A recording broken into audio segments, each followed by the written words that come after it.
Studio Noida.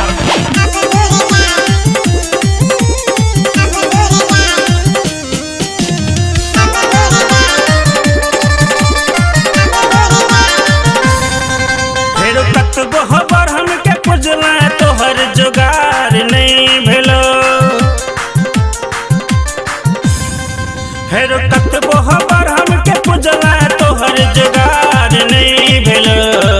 कल नव दुर्गा के उपास बेरा पार भजतो। कल नव दुर्गा के उपास बेरा पार भजतो। फेरो कतबो हबर हमके पुजला तोहर जुगार नहीं भेलो। कतबो हबर हमके पुजला तोहर जुगार नहीं भेलो। कल नव दुर्गा के उपास बेरा पार भजतो। कल नव दुर्गा के उपास बेरा पार भजतो।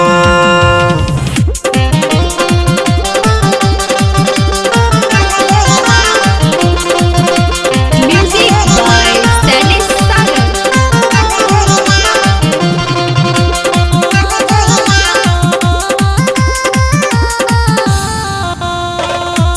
घटक पर घटक आबह लगतो करतो भेर पेट बात रो। मैया के कृपा से तोहर बन जेतो सब बात रो। घटक पर घटक आबह लगतो करतो भेर पेट बात रो। मैया के कृपा से तोहर बन जेतो सब बात रो। फेरो जग जननी के कृपा से तोहर उधार भजतो। फेरो जग जननी के कृपा से तोहर उधार भजतो। कल नव दुर्गा के उपास बेरा पार भजतो।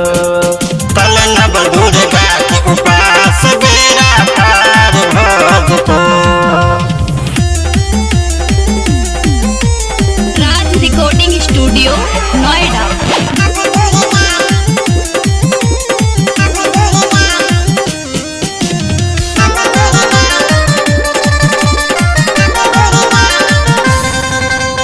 बाबू के कही बिना दहेज कर तो बियाह के बात रो।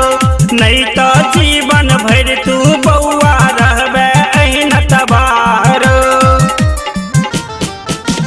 बाबू के कही बिना दहेज कर तो बियाह के बात रो।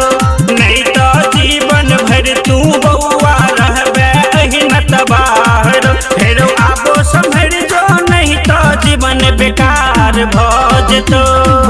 फेरो आबो संभर जो नहीं तो जीवन बेकार भजतो। कल नव दुर्गा के उपास बेरा पार भजतो। कल नव दुर्गा के उपास बेरा पार भजतो।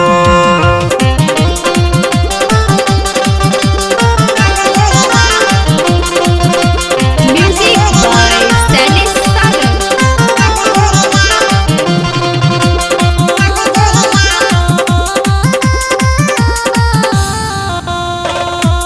कहै छौ शंकर बात ईमान झट सह कलश बैसाल रो।